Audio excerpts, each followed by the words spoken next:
It's Kendra, and tonight I am going to show you how I make our enchilada casserole with some Spanish-y style rice. If you're new around here at Happenstance Place, life is homemade in a number of ways, and during the month of February, which I am titling Feed Your Face February, I will be showing you how to cook something we enjoy every Monday, Wednesday, and Friday evening. So check back and see what else is out there. There will also be a playlist where all of these will be compiled if you're watching after the fact, or if you'd like to keep up along the way. So, to start with, we are going to brown some ground beef here in this cast iron skillet. Obviously, I'm going to remove it from the pan before I heat it up. We're then going to add some of my home canned enchilada sauce. We primarily cook from things that we have canned ourselves. I'm going to try and show you recipes that you can replicate using food that you procure from a commercially bought source. Ground beef, you can use commercial enchilada sauce. And I'm just going to use some masa and rice and cheddar cheese. And I think that's it. So now I will walk you through things and you can cook along with me. So to get started with this ground beef, I'm just going to go ahead and grab a knife and pop my package open.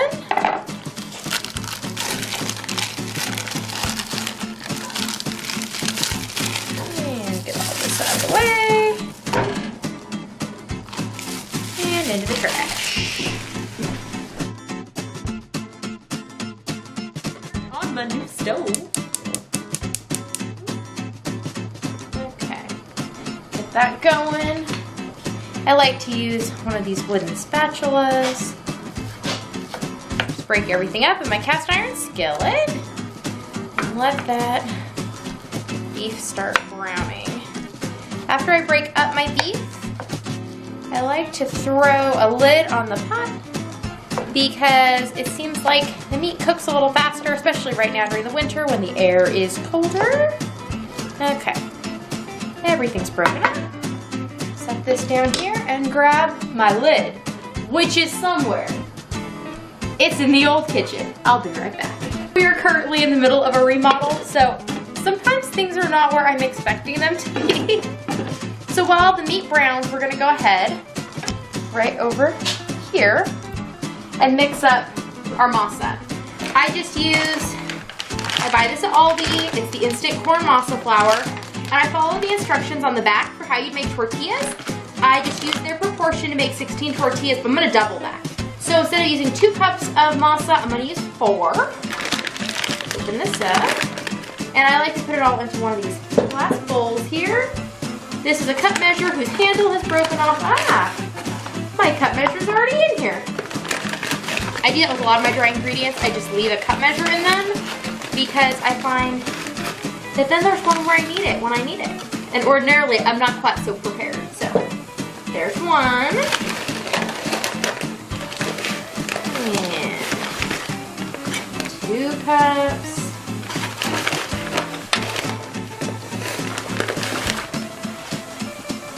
3 cups, and finally 4 cups. Then the instructions say that you need a 1/4 teaspoon of salt per recipe. I find that you need much more than that, about a teaspoon per recipe. So I'm going to put about 2 teaspoons of salt in here. And I'm going to use these to mix everything up. I'm just going to mix this up with my hand. And I've already measured out my 2½ cups of water. I'm going to pour that in. About half of it. And you're going to just start mixing it around. What you're going to come up with is a dough, which would ordinarily be used to roll your own tortillas. But instead, I'm going to smoosh it in the bottom of this baking pan here. Which, come to think of it, I should preheat my oven, so we're going to go with bake. Bake at 375. Start that. And I'm going to pour the rest of my water in. And we're going to see if the consistency doesn't come out the way I like it, I'll just add some more water. does not work as well if you have to add more masa. So I would work your water up little by little because you can always add more, but it's harder to take it out.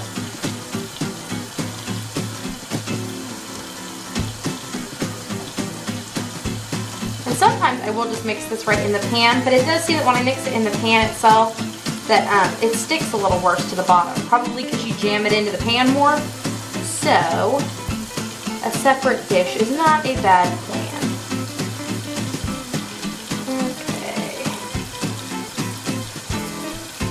Like a little more water would be good because my family does like this fairly moist. At this point I'm just going to go take this over my water filter and put a little more in.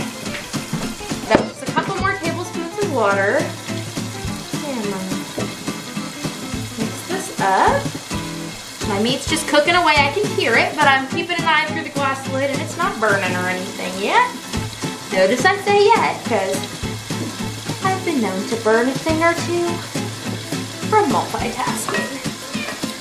Okay, that looks good. So now, I'm just going to dump this out into my pan. And there's some bits of it that are still kind of dry, but they're going to end up on the top. And I'm just going to spread this out with my hands, making a thick layer of tortilla dough on the bottom of my casserole.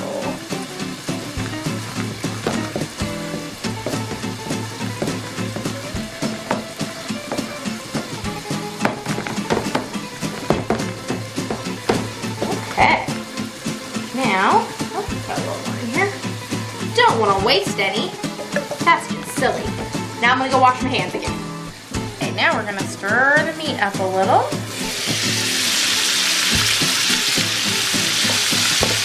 Grab my little, keep my little handle cover up there.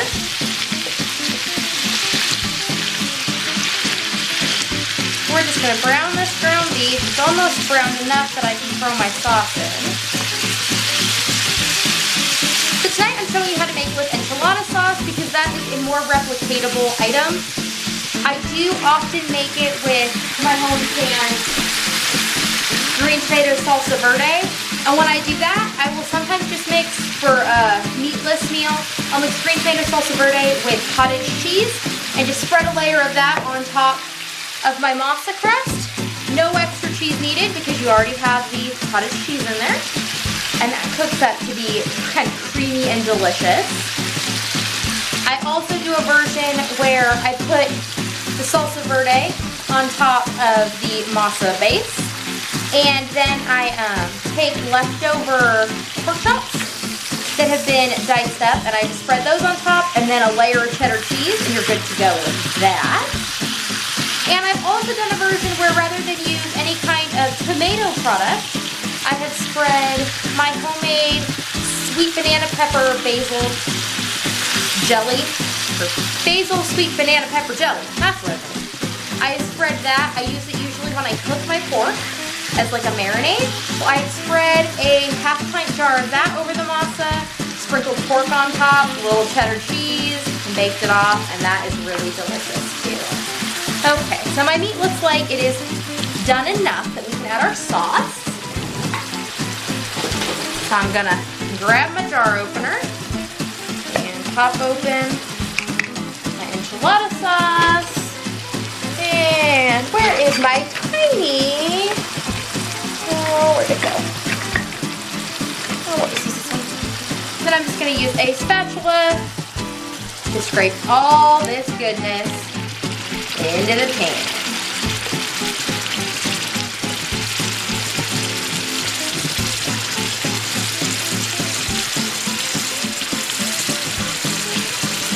And you don't want to waste any. Put that to the side, give everything a stir. And then I'm going to put my lid on to simmer this. I'm going to turn the heat down a little. Let this simmer while I go and grate my block of cheese. And then we will go from there.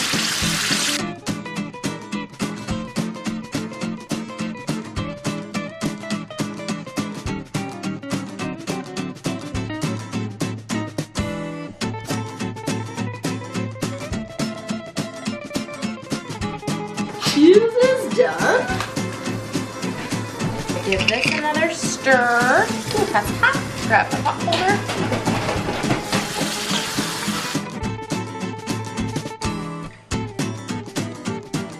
Combine everything by layering my meat and enchilada sauce mixture on top of my masa.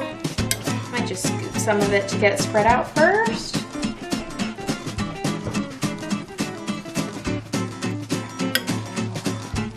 And sometimes this turns out really soupy and sometimes not so much. What I put in was a pound and a half of ground beef before it was cooked, and then a pint of the enchilada sauce, which is 2 cups.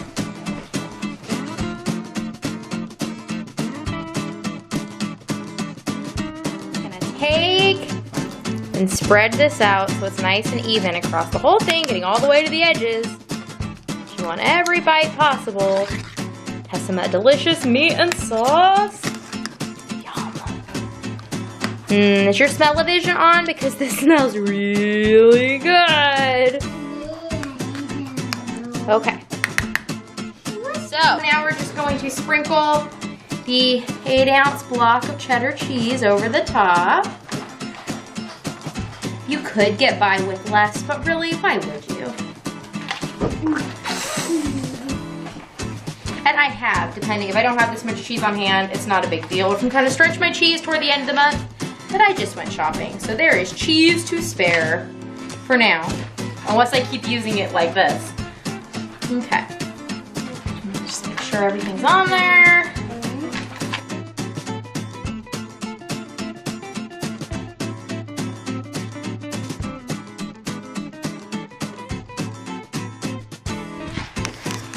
Now I'm just going to open the oven and can you just wait please? I'm just gonna pop it in. My timer for 40 minutes and it should be good. Sometimes it takes longer, sometimes it takes shorter, and I am working with a new oven, so I'm gonna feel out those timings a little. I'll let you know if 40 was enough. It really depends on the humidity level I have found, how much water you put in it. Everything is basically pre-cooked, so you're just trying to get that masa cooked through, and we like ours a little on the soft side, so 35 to 40 minutes is usually sufficient, and during the summer, a little less, because everything's just warmer going in the oven. Now I'm going to put together my rice. I'm going to use a rice pot and some long grain white rice. I use the measuring scooper from the rice pot. I am going to make 3 cups of rice, which means I need 6 cups of liquid. To make my Spanish-y style rice, I'm going to use these home canned diced tomatoes. You can use diced tomatoes that are commercially canned as well. The same procedure goes into that. Since you need 6 of these little cuppers full, pop your tomatoes open. You're going to measure them into this, and then make up the difference of your 6 cups with water. And then add your 3 cups of rice to the top. Turn it on, and it'll pop when it's done. So everything is in the rice pot, and before I cook this kind of rice, I do like to give it just a little stir with the rice paddle, because the tomatoes will float to the top, and you can just kind of fluff those in before you serve it. But it seems to cook a little more evenly if you give it a bit of a stir. And I'm just gonna peek down here and make sure that everything's just cooking along nicely. Seems to be doing its thing. And I also am going to heat up a quart of home canned beets on the stove. I don't need to start heating those yet, but I will get the pan down and get them all ready so that they can heat when the time comes. And I will be all ready for a tasty, tasty meal here in about half an hour. My timer just went off incessantly. I shall spare you all. I have beets heating. The rice is done and on to warm. And here is our lovely and yummy enchilada casserole. So, I'll pull this out a little. Grab that. Yum. And like I said, you'll know it's done too because you'll start to smell it. If you can't smell it, it's not done yet. Now I'm gonna turn off my oven. Just let these beets finish cooking through, add a little salt to them, and then I will plate dinner up. And here is our finished product. We have home canned beets, and we have our enchilada casserole made with ground beef and home canned enchilada sauce. And then we also have our rice with some home canned tomatoes in it and a foggy lens, which must mean it's all those good smells coming through. If you'd like to see more of what we cook around here at Happenstance Place, you can go ahead and subscribe down below to my daily vlogs where I frequently cover what it is that we're eating each day. And make sure you check back every Monday, Wednesday, and Friday during February when I show you how to feed your face the way we do. See you later. Bye.